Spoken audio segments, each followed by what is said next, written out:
nikech wach kata housing levy ni asesomo nyaka decision mar high court no. Okni do ok dwa wach housing levy ni. En implementation. Ker nyalo bedo ng'at manguon makoro advisors ge. Nikech ang'eyo ni ker nigi lawyers ge ma advice.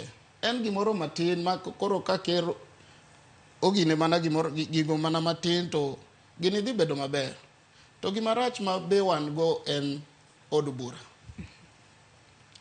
Nikech ka ker oseloso program neni katiba wacho ni nyaka dhi od bura. Sani wan gi od bura moro ma en mana rubber stamp. Ma ikelo gini wakadhi. Matine ni ponono nyalo bedo ni mana kaka isewacho ni jatend piny Kenya William Ruto ene jatenda bed migepe mag sirikal adek gi mano executive, judiciary kaachiel kod legislature. Nyalo bedo ni omako od bura mafuanda kalore ni wacho kayo ni bura koter kacha to waseneno maki kale nyalodi. Yeah, mano e problem, mano e biggest problem ma ker wone mo create problem. O create kalore ni bedo kod kwan jod bura mang'eny od bura kose. Onyeo jod bura ma e opposition.